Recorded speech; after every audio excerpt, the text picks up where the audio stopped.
नमस्कार मित्रों, मैं भोपाल से डॉक्टर लता अग्रवाल तुंजा स्वतंत्रता दिवस के उपलक्ष्य में अपनी एक कहानी आपके समक्ष प्रस्तुत कर रही हूँ। और यह कहानी मेरे कहानी संग्रह हवाई चप्पल वाला हीरो में संग्रहित है। तो आइए, प्रस्तुत है कहानी धरती की बेटी। क्यारी सारा दिन यहाँ वहाँ कूद मचाती रहती है, सकुबाई ने बेटी शेवंती को डांटते हुए कहा। अरे आई, सोनी और मंजुला के संग खेत पर गई थी, शेवंती बेहद सहज भाव से बोली। बस हुआ तेरा रोज रोज खेत में कूदना फांदना। शेवंती, अब तू बड़ी हो गई है, घर पर रहकर अपनी भाभी के साथ कुछ रसोई के काम सीखा कर। आई, तुझसे तो मेरे अप्पा अच्छे हैं, तू हमेशा मुझको डांटती रहती है। मेरे अप्पा को देखो, कितना प्यार करते हैं मुझसे। पोरी, तेरी भलाई के वास्ते बोलती हूँ। अरे लड़की जात है, कल को ससुराल जाएगी तो रसोई तो पकाना पड़ेगी ना। अरे क्या हुआ भगवान, किसको गीता का ज्ञान दे रही हो? शेवंती के पिता ने अंदर प्रवेश करते हुए कहा। लो, इनकी सुनो, इन्हें तो मेरी बात हमेशा उपदेश ही लगती है। अरे भूल रहे हो, बेटी के बाप हो, क्या उसे बेटी वाले संस्कार नहीं दोगे? तू भी कैसी बात करती है, संस्कार भी कोई देने वाली चीज है। अरे ये तो खुद ब खुद बेटियों में अपने माता पिता को देखकर आ ही जाते हैं। इसलिए कहता हूँ, बात बात पर चिल्लाना छोड़ दे। कहीं ये संस्कार। अप्पा कुछ कहते इसके पहले ही शेवंती के साथ रसोई में काम कर रही बहू भी मुंह में आंचल डाल मुस्कुरा दी। ये बात अप्पा, आप मेरे सबसे अच्छे अप्पा हो, कहते हुए शेवंती अप्पा से लिपट गई। बिगाड़ो बिगाड़ो, मुझे क्या, नहीं बिगड़ेगी, भरोसा कर अपनी बेटी पर। और हाँ, इस तरह चिल्लाया मत कर, मेरा दिल दुखता है। वो मेरी भी बेटी है जी, जन्म दिया है मैंने उसको। जानता हूँ सकुबाई, मगर बड़ी बड़ी मन्नत की है मेरी बेटी। 3 बेटों के बाद माँ तुलजा भवानी की पैदल यात्रा की मनौती मांगी थी हमने। हमारी बेटी साक्षात माँ भवानी का आशीर्वाद है, उसके संस्कारों की चिंता तो हमें करनी ही है। नासिक जिले के रहने वाले सदाशिव राव खेतीहर किसान हैं। अच्छी खासी खेती है। भरा पूरा परिवार, 3 बेटों के बाद शेवंती का आना घर की खुशियों को मानो दूना कर गया। इसीलिए अपने अप्पा की बहुत लाडली है शेवंती।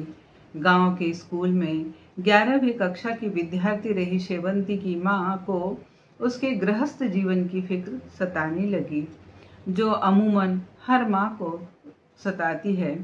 सदाशिवराव ने अपने पास के गांव के ही ताल्लुकेदार मल्हार राव के बेटे उमेश मोहंती को शेवंती के वर के रूप में चुना। उमेश फौज में सैनिक है।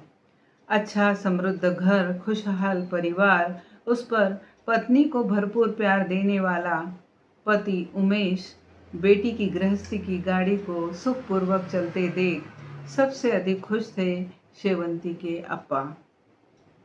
पास में ही बेटी का ससुराल खोजा ताकि उसकी खोज खबर लेते रहें। एक फौजी के जीवन का अपना सिस्टम होता है। शादी के लिए 20 दिन की छुट्टी स्वीकृत हुई। वह 20 दिन ऐसे फुर्र हो गए मानो नूरजहां के हाथ से कबूतर।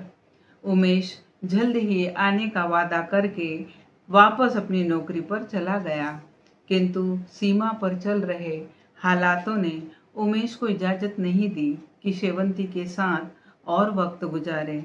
इन्हीं 20 दिनों के सहवास से शेवंती गर्भवती हुई। दोनों परिवारों में उसका बहुत लाड़चाव हुआ। गोद भराई की रस्म बड़े धूमधाम से हुई, मगर इस उत्सव का आनंद उमेश महज फोन से ही ले पाए। जब कभी शेवंती कहती, आहो, आपकी बहुत याद आ रही है, कब आओगे? शेवंती, जितनी जल्दी होगा आऊँगा। मैं खुद चाहता हूँ कि अपने बच्चे के जन्म पर उपस्थित रहूँ। उसकी आँख खुले तो वह हम दोनों को एक साथ देखे, मैं उसकी पहली आवाज़ सुनूं। तो फिर आ जाइए ना, देखिए तो 9 माह की गोद भराई भी हो गई। डॉक्टर कहते हैं किसी भी वक्त बच्चा हो सकता है। मैंने बॉस को अर्जी दी है शेवंती, जैसे ही छुट्टी पास होती है मैं उड़कर तुम्हारे पास पहुंचूंगा। प्रथम प्रसव मैके में होता है। इस नियम के तहत अप्पा अपनी लाडली को अपने घर ले आए थे। अभी 3 दिन ही बीते थे कि रात 12:30 बजे सकुबाई ने पति को उठाया। सुनिए जी, हमें शेवंती को लेकर अस्पताल जाना होगा। उसको दर्द शुरू हो गया है। हमें जल्द से जल्द अस्पताल पहुंचना है। अप्पा ने झट अपनी लकड़ी की पेटी से पैसे निकाले और पड़ोस में रहने वाली अक्का को साथ लिया। शेवंती को अस्पताल में एडमिट कर दिया। डॉक्टर और नर्स कमरे में थे। बाहर अप्पा बेचैनी से चहलकदमी कर रहे थे। कभी लेबर रूम तक जाते, फिर खिड़की के पास खड़े हो उनके हाथ मानो प्रार्थना की मुद्रा में जुड़ जाते। पत्नी उनकी बेचैनी को समझ रही थी। बोली, आहो, आपके इस तरह घूमने से भला क्या बच्चा जल्दी हो जाएगा? आप एक जगह बैठ क्यों नहीं जाते? अप्पा की आंखों के आगे शेवंती के ब्याह से लेकर आज तक के सारे चित्र एक एक कर आ रहे थे। अपने जिगर के टुकड़े को उमेश को सौंप दिया। सैनिक है दामाद, सो उसके अपने कर्तव्य हैं, मगर अप्पा ने बेटी के प्रति अपने कर्तव्य बखूबी निभाए। आज उनकी वही छुटकी सी शेवंती माँ बनने जा रही है। उसके माँ बनते ही उनका भी तो प्रमोशन होगा।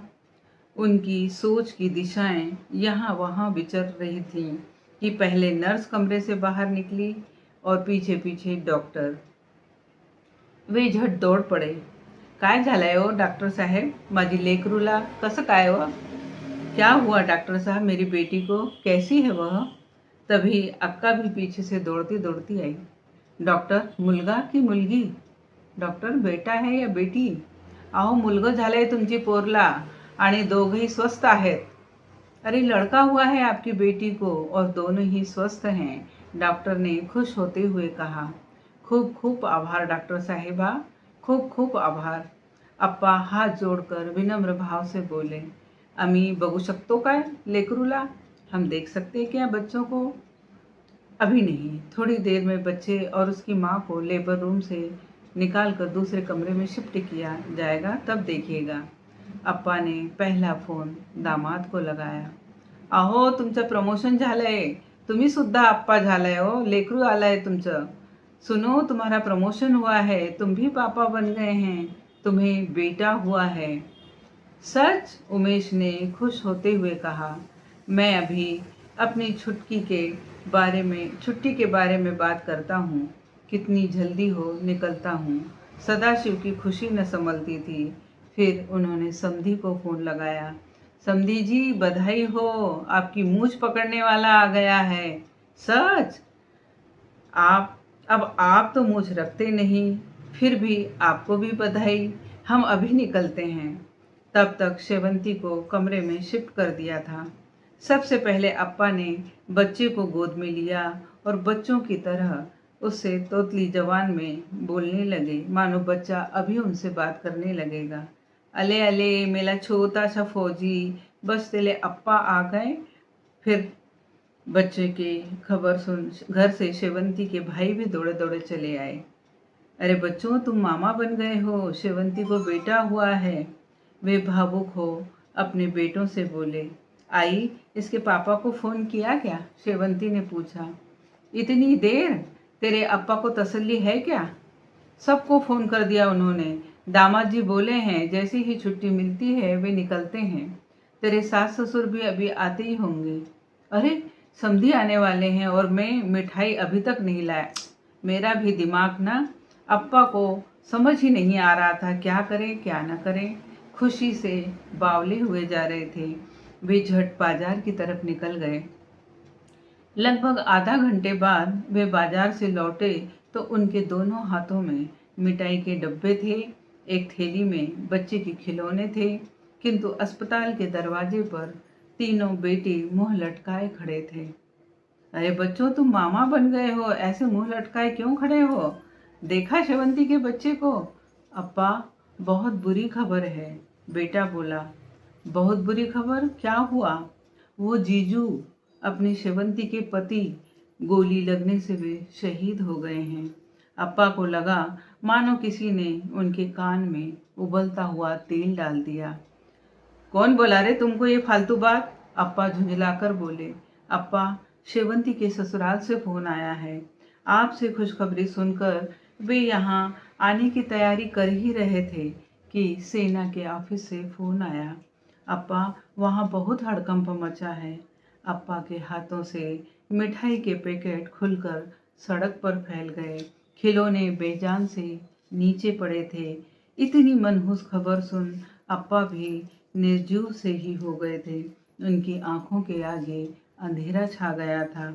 वे चक्कर खाकर गिरने ही वाले थे कि बेटों ने संभाल लिया। हे देवा, ये किस कर्म का फल दिया आपने? ऐसे कैसे? सुबह 7 बजे तो मेरी उनसे बात हुई थी। अप्पा, सारे सैनिक सुबह सुबह मैदान में परेड कर रहे थे कि दुश्मनों ने वहां अटैक किया। 25 से 30 सैनिक शहीद हुए हैं। क्या शेवंती को पता है? अप्पा ने रोते हुए पूछा। नहीं अप्पा, हम तो अंदर गए ही नहीं, हिम्मत ही नहीं हो रही थी।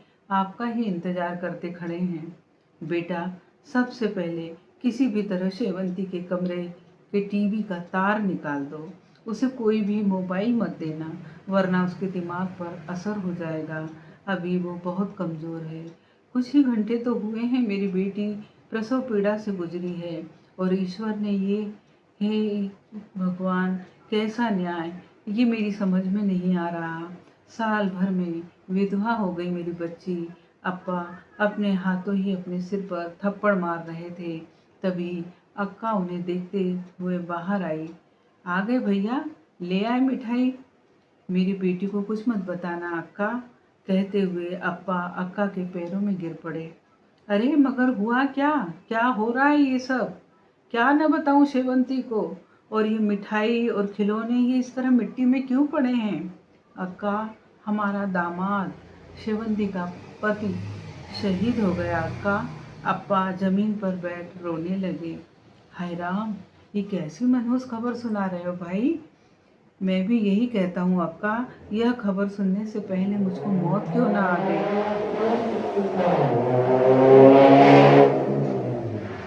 अप्पा दोनों हाथों से छाती पीटने लगे। बेटों ने बड़ी मुश्किल से उन्हें संभाला। अप्पा, आप ऐसे करेंगे तो शेवंती को हम कैसे संभालेंगे? थोड़ी देर पहले जहाँ उत्सव का माहौल था, अब मरघट सी मायूसी छाई थी। जैसे तैसे अप्पा अपने तीनों बेटों के साथ अंदर कमरे में पहुंचे तो उनकी आंखें शेवंती का सामना नहीं कर पा रही थी। जानते जो थे उनकी बेटी उनका चेहरा अक्षरशः पढ़ लेती है। जैसे तैसे बेटे ने शेवंती की नज़र बचाकर टीवी का कनेक्शन बंद कर दिया। जिंदगी में आए तूफान से अनजान शेवंती अप्पा को देखते हुए बोली, अप्पा, आप तो मिठाई लेने गए थे ना? कहाँ है मिठाई? अरे पूरी, क्या कहूँ, पता नहीं आज इन दुकानदारों को क्या हुआ है, कोई दुकान ही खुली नहीं मिली। पता नहीं क्यों, अप्पा दरवाजे की ओर देखते हुए बोले। अच्छा, इनका फोन आया था अप्पा? क्या बोले? जल्दी आएंगे बोले। कहते हुए अप्पा तेजी से बाहर निकल गए और खिड़की की चौखट से अपना सिर पटक पटक कर रोने लगे। अरे, ये अप्पा एकदम बाहर क्यों चले गए? वो कोई दवाई रह गई होगी लाने को, वही लाने की याद आ गई होगी। भाई ने बात संभाली। ला तो भाई, फोन दे मुझे, मैं बात करती हूँ इनसे। शेवंती ने भाई से फोन मांगा। इस कमरे में नेटवर्क नहीं आता ताई।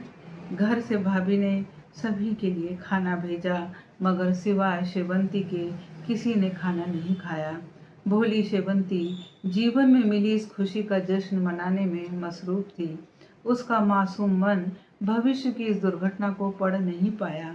शाम को फिर भाई खाना लेकर आया और अप्पा को एक तरफ ले जाकर बोला, अप्पा, मैं होकर आया ताई के ससुराल। आज से ठीक 5वें दिन सेना के लोग जीजू का पार्थिव लेकर आने वाले हैं। तब तक दीदी को बताना क्या उचित होगा? नहीं नहीं रिपोर्ट, बिल्कुल नहीं। नाजों में पली मेरी बेटी मर जाएगी, हमें उसे संभालना होगा। अप्पा बेटी को एक पल अकेला नहीं छोड़ते, खुद में हिम्मत नहीं थी बेटी का सामना करने की, सो थोड़ी थोड़ी देर में जाकर बेटी को देख आते। वो 4 दिन 4 युग की तरह बीते परिवार पर। बेटी से भले ही घटना छिपा ली, मगर उस घटना ने भीतर ही भीतर इस परिवार को कितना तोड़ा है, वे ही जानते हैं। 5वां दिन उगते ही जीप अस्पताल के दरवाजे पर आकर खड़ी थी। शेवंती को पेट भर नाश्ता करा दिया। जानते जो थे अब बच्ची जाने कब सुख के निवाले खाएगी। अप्पा बोले, चल पोर, तुझे तेरे घर जाना है। इतनी जल्दी? अप्पा के इतनी जल्दी भेज दोगे मुझे अपने घर? पोर, तेरे ससुराल वालों का कहना है कि बच्चे का 5वां उनके घर पर ही होगा। हम इस रीत को पूरा करके शाम को वहाँ से लौट आएंगे। अच्छा, ऐसा कोई रिवाज है? किसी ने मुझे बताया नहीं। जीप में बैठते हुए शेवंती बोली। माँ ने उसकी बात को अनसुना और अनदेखा कर कहा, पोरी, बच्चे को पेट भर दूध पिला दे। पता नहीं वहाँ समय मिले या न मिले। आधे घंटे में जीप शेवंती के गांव पहुँच गई थी। अप्पा ने बेटी का ध्यान रखते हुए जीप को पर्दे से पैक कर दिया था, मगर आगे ड्राइवर के लिए कांच खुले रखने ही पड़े। अप्पा, ये आज गांव में इतनी चहल पहल क्यों है? और ये इतनी बड़ी बड़ी गाड़ियाँ, सेना की गाड़ी भी खड़ी है, ये लाल बत्ती की गाड़ी भी है। लगता है बड़े बड़े अफसर आए हैं आज हमारे गांव में। कुछ तो खास है अप्पा। अप्पा कुछ नहीं बोले। अरे, वहाँ वहाँ कहाँ ले जा रहा है ड्राइवर? अप्पा, उधर तो स्कूल है, उससे कहो ना सीधे घर ले चले गाड़ी। अप्पा फिर भी खामोश रहे। जैसे जैसे गाड़ी स्कूल मैदान के पास पहुंच रही थी, एक स्वर ऊंचा होता जा रहा था, जिसकी हल्की हल्की गूंज कांच को भेद कर भीतर सुनाई आ रही थी। उमेश मोहंती अमर रहे, उमेश मोहंती अमर रहे। खंभों दीवारों पर लगे फ्लैग्स बैनर दिखाई देने लगे, जिस पर उमेश की फोटो थी और बड़े बड़े अक्षरों में लिखा था, शहीद उमेश मोहंती जिंदाबाद। पल भर में वह सैनिक पत्नी सब कुछ समझ गई। एक एक बात उसके स्मृति पटल पर आने लगी। वो अचानक अस्पताल के टीवी का खराब हो जाना, मोबाइल का नेटवर्क न मिलना, अप्पा का मिठाई लेने जाना और खाली हाथ लौट आना, मुझसे आंखें चुराना, बच्चे की 5वीं के नाम पर मुझे यहाँ लेकर आना। जीप से उतरते ही सामने लकड़ी के ताबूत में तिरंगे में लिपटे उमेश का पार्थिव रखा था। उसके एक और उमेश के माता पिता और परिजन खड़े थे। शेवंती यह देखते ही चीख पड़ी, दौड़कर लकड़ी की पेटी पर गिर गई। वह एकटक उमेश को देखे जा रही थी और बुदबुदा रही थी, आप तो बेटे के जन्म पर उपस्थित होने वाले थे ना? आप तो कहते थे मेरा बेटा मेरे सामने मेरी गोदी में आंखें खोलेगा। फिर एक सैनिक होकर आप अपना वचन अधूरा छोड़कर क्यों चले गए? हमारा बच्चा मुझसे पूछेगा, आई, मेरे बाबा कैसे दिखते थे? तो मैं उसे क्या जवाब दूंगी? क्या बताऊंगी? बाबा की गोदी का सुख क्या होता है? इसी हड़बड़ाहट के साथ उस पर बेहोशी छाने लगी। सभी उसे होश में लाने का प्रयास कर रहे थे, क्योंकि अभी अंतिम संस्कार होना बाकी था। बेटी की ऐसी हालत देखकर अप्पा के सीने में सांसें न थमती थी। वक्त भला कब किसके लिए रुका है? आज तो भारत माँ की आंखों से भी खून के आंसू बह रहे थे।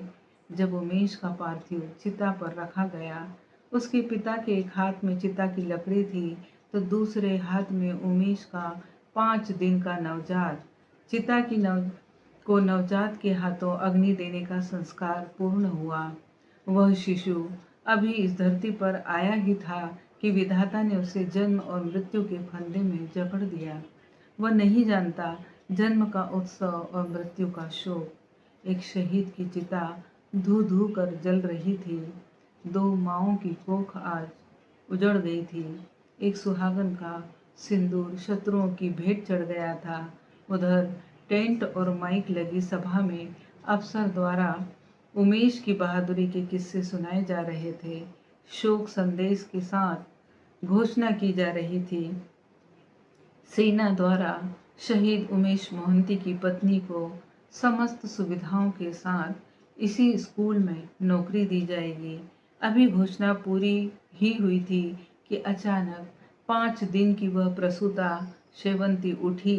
उसने ससुर की गोदी से बच्चे को लिया और लड़खड़ाती हुई माइक पर जा खड़ी हुई। अप्पा हतप्रभ थे। अचानक शेवंती को क्या हुआ जो वह माइक के सामने जा खड़ी हुई। इस बच्चे को अभी कुछ दिन अपने उदर पूर्ति के लिए मेरी ज़रूरत है। फिर मैं अपने पति के अधूरे सपनों को पूरा करने सेना में भर्ती होना चाहती हूँ। जो दुश्मन मेरे पति से बच गए हैं उनसे अब मेरा सामना होगा। पूरी सभा में कुछ देर सन्नाटा रहा, फिर तालियां गूंज उठी। दूर खड़े अप्पा का हाथ अपनी बेटी की ये बातें सुनकर गर्व से सैल्यूट की मुद्रा में उठ खड़ा